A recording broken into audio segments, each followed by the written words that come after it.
Ladies and gentlemen, welcome back to the channel and welcome to another Borderlands 3 video. It's been a long time, but we are so close. We are so freaking close to the official launch of Borderlands 3, and that's what I want to talk about here in today's video. The background footage is actually going to be the launch trailer. It just came out today. It is absolutely freaking fantastic. I would typically do a separate upload just showing you guys the trailer, but there's a lot of music in this trailer, and YouTube has not liked me a lot recently. Anytime there's music from a trailer or anything like that, it's instantly going to be a copyright strike, and so I'm trying to avoid that the best I can, so just enjoy the visuals, and if you want to check out the full trailer for yourselves, if you guys haven't already, I'll put a link to it down there in the description. But yeah, man, Borderlands 3 is right around the corner, and I want to give you guys, like, my thoughts on the game so far, as well as give you my plans for the channel going forward. I feel like I've made a bunch of videos like this in the past, but we've never had a game like Borderlands 3 coming out, not since Borderlands 2, and so it's going to be a fun year. I think it's going to be a really fun year for Near's Let's Plays. I plan to go really hard at this game, and immediately on launch, I'm going to be playing it. We're going to be doing a full Let's Play of the game, and I say we because I think I'm actually going to have some friends with me this time around. Typically, when I do my Let's Plays here in the channel, it's just going to be myself, right? 99% of the Let's Plays I've done have just been solo, but recently, with Borderlands Remastered, I played through the game with my brother. My brother was the guy that got me into Borderlands in the first place. He played as Mordecai, I played as Brick. We called it The Adventures of Brick and Morty, and it was a lot of fun, and there was a lot of positive feedback from you guys, because it's not only just me playing and talking about the game, giving my thoughts on things and stuff like that, but it was my brother as well, and you guys really seem to enjoy that dynamic. So I'm thinking, and it's not 100% set in stone yet, but I'm thinking that on launch day, we're going to be recording, we're going to do the Let's Play, and it's going to be me, my brother, and I think potentially my friend Zach as well.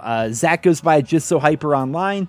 I can't think if he's been in any of my videos before, but a good friend of mine. I play games with him all the time. In fact, recently, we have been completely addicted to World of Warcraft Classic. I'm actually a huge WoW fan. I don't know if you guys knew that. I think I made a couple of WoW videos here in the channel, but I never started playing WoW until like 2014 when the Warlords of Draenor expansion came out. So I missed everything up until that point. You know, Classic, the Burning Crusade, Wrath of the Lich King, Cataclysm, even Mists of Pandaria, right? So when WoW Classic came out, which is basically the game as it was like back in like, what, 2005, we jumped on it, and man, the game is grindy, but it is so much fun. I'm a level 35 Paladin, he's a 37 Hunter, I think, now.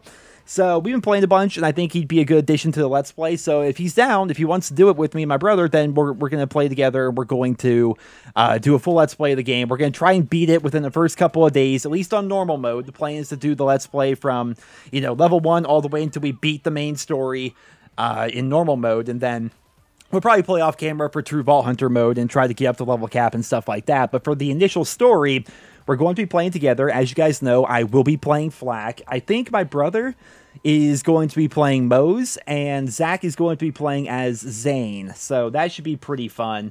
We have no Siren this time around, which is unfortunate. Maybe my old friend Nick, who you guys remember from my other Borderlands series, maybe if he's available. It's always so hard getting everybody together. That's why I kind of wanted to do the Let's Play by myself, because I feel like if I were just to play it by myself, I could bam, bam, bam, blitz through the entire game, record it all, and get the videos uploaded as fast as possible. But with 4 people, it'd be kind of hard, so we may be going with 3. I'm not entirely sure yet, but I will be playing Flak to start at least. You never know. I mean, you beat the game initially, and you get to level cap, and maybe you want to start over and play as a different character. But, I mean, just based on what we've seen so far, based on messing around with the skill tree calculators over on the website and everything, I think Flak is going to be the Vault Hunter for me. I am very excited about making that Beastmaster build. I made the video and showed you guys, and who knows, maybe I'll go with a critical hit Flak build in the future. Like, we'll see, right? The game isn't even out yet. We have no idea how things are going to play out, but so that's the plan. We're going to be doing a Let's Play. I expect a couple videos on launch night, and then a bunch of videos the next day, and the next day until we get the Let's Play over with, and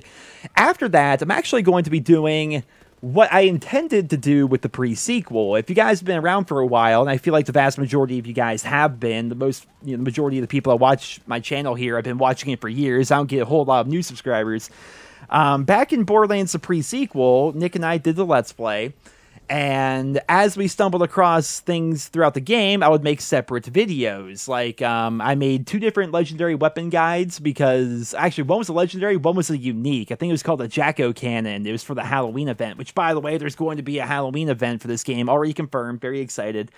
And so I plan to do things like that. Easter egg videos, tutorials, build guides, legendary weapon guides, every legendary in the game. Like that, I know I'm setting myself up for a lot here, but I want to do a legendary weapon guide for every single gun in the game. And then from there, we'll do the uniques and everything else. And man, I wanted to do that so bad with the pre-sequel, and like in Concordia in the pre-sequel, for example, I made a video showing like where all the vault symbols were in that particular zone, and I wanted to do the same thing with this game, and you know, so many video ideas, and I have so many big plans for the game. And as long as the game is actually good, and I think we should stress that, as long as the game is actually good, then I think those videos are going to be made. And the reason why they stopped being made for the pre-sequel, and I made a couple of videos talking about it, was I just simply didn't enjoy the pre-sequel. Like, once I got to Endgame, and I realized the final boss was also the raid boss, and we were able to one-shot the raid boss without even farming any gear, what was there to continue playing? There was like one DLC for the game, and it's like there wasn't any end game content in the pre-sequel. Not nearly the amount that we saw in Borderlands 2. What was great about Borderlands 2 was you beat the game, and then you beat it again on True Vault Hunter mode, then you get up to level 50, right? And you're accumulating your badass ranks and stuff like that while you do it. But once you got to the end of True Vault Hunter mode, you hear about Terramorphous, this giant creature that's going to be super hard to beat, you know? And you go and try and fight Terramorphous, and you're sitting there with like whatever legendaries you have, and your blues and your purples and stuff like that, and you're like, oh, I can't solo this. Heck, I can't even kill it with my buddy. We need 4 people for this, and we're going to need a lot better gear. And also, I just now realized how bad my build that I've been playing with actually is. So I'm going to try different builds, and I'm going to go out there and I'm going to farm, you know, the Hellfire, for example, which is even not good of a legendary, but I'm going to go get the Hellfire. I'm going to go try and get the Unkempt Herald off Savage Lee and try and get the double penetrating one to boot, and I'm going to do this, that, and the other. And like, you kept farming different things, and it opened up so much more about the game. Like, there was so much replay value to Borderlands 2 because you wanted to be able to kill Terramorphous. And once you did finally take him down, you wanted to be able to do it again and again, because he had specific loot that was for him. And back when the game first came out, the Terramorphous gear was some of the best gear in the game. And then the DLC started coming. And with each DLC, you had different bosses, different legendaries and uniques, and Seraph weapons, and all these different things that kept coming out, and they kept giving you more and more reason to continue playing the game. We didn't have that in the pre-sequel, right? And so I just basically stopped playing the pre-sequel. I'm like, this game just, it was fun being the story, I guess. I enjoyed playing as Claptrap and giving high fives to my friends to give them buffs, but, you know, after that, I felt like there wasn't any reason to continue playing after beating the main story, so that game pretty much died for me. Borderlands 3 looks to be different. So many different planets. I think they're called takedowns, but they're essentially going to be raids. Like Terramorphous was a raid. There's going to be more raids like that. A lot of them, actually, in Borderlands 3. And there's always different planets. There's already scheduled events and individual raids that are going to be coming out. Going back to this image right here. I mean, that's freaking cool, man. There's going to be a raid after the game is like essentially already like beaten. Like, I would assume you beat True Vault Hunter mode, and then there's going to be a raid boss, I would assume, I'm not entirely sure, and then there's going to be this Malawan raid, and there's going to be a Halloween event, then DLC 1's going to be coming out, and who knows if more raids are going to be coming. There's going to be at least 4 big DLC packs, and I imagine a bunch of other events aside from just the Halloween one, which, fingers crossed, they bring back TK Baha. I know they have some issues with the voice actor. The voice actor is probably not going to be coming back for the game. Is he also the guy that did Claptrap? I think the guy that did TK Baha also did Claptrap, and he's no longer with Gearbox, so that's why they had to change Claptrap's voice. And so if TK does come back, they probably have to change his voice as well. But because he's zombie TK Baha, then maybe they can make that work. I'm not entirely sure, but the game itself looks to be taking on that games as service model, essentially. And what games as service means is kind of like you know, Call of Duty Black Ops 4. The idea is they sell you the game at launch, but they keep you playing the game, and you continue to want to play the game because they're going to be adding a bunch of things to it. And that's definitely worked in Black Ops 4. Not so much recently. The game's dwindled down to pretty much nothing as of recent, but, you know, the Halloween events, the Shamrock and Gnaw events, the holiday events and stuff like that, even going back to Modern Warfare Remastered, having, like, no, not Modern Warfare Remastered, I'm sorry, there's so many games, Call of Duty World War II, like when we had Winter Siege and stuff like that, like, the idea of these, like, free updates and events, that's what keeps people playing. And back in Borderlands 2, you know, back in like 2012, that wasn't really as widely popular of a business model. And now it is. And so Borderlands 3 is going to be adopting that model. And therefore, there's going to be a lot more things to look forward to, a lot more things to do. And I am super freaking stoked for the game, man. But comes out in just a couple of days. Expect many videos from me starting things off with the Let's Play. If we encounter Easter eggs along the way to the Let's Play, I'll probably make individual videos of that. But I'm going to be recording absolutely everything. And like I said, weapon guides, class build guides, just everything that I can possibly do with the game, because I have Borderlands posters on my wall framed. I'm looking at them right now. Like, I am stoked for this game. You guys know I'm a huge Borderlands fan, and we've waited, what, 7 years for this? We're ready. We're ready for a new Borderlands game, and you guys have been watching footage here. I was flown out by Gearbox, and thank you to Gearbox for flying me out. It's been months, so I have to say that every video. I'm not entirely sure, but I got to go out to the event, the reveal event in Los Angeles. I got to play the game. This is my footage. This isn't someone else's footage.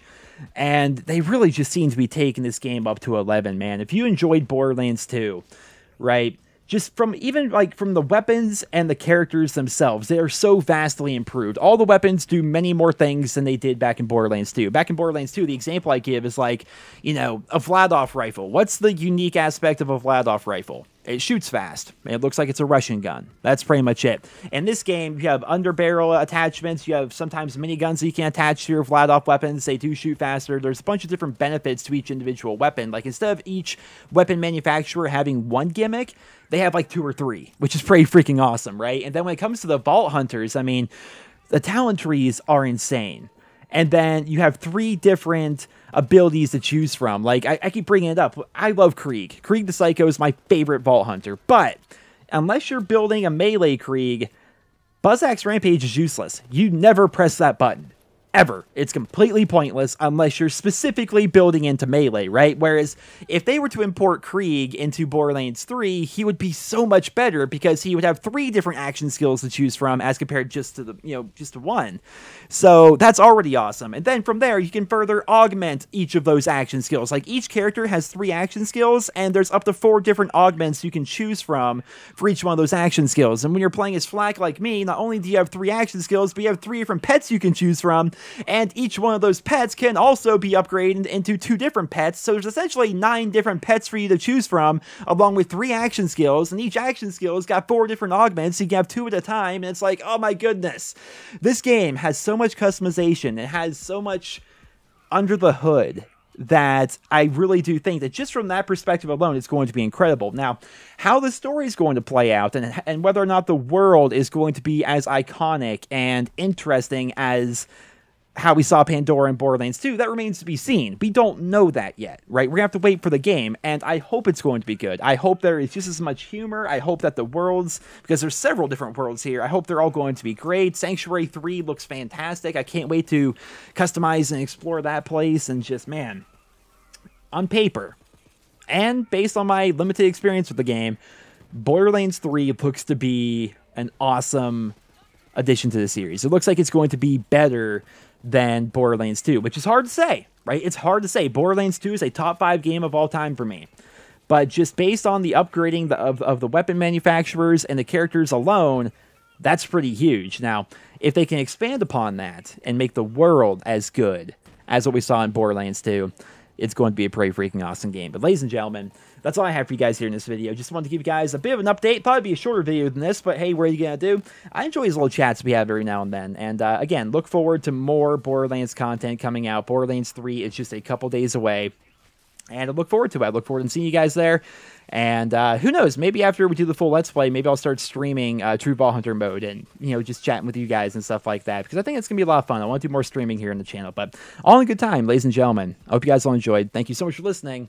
And I hope you guys all have a wonderful day.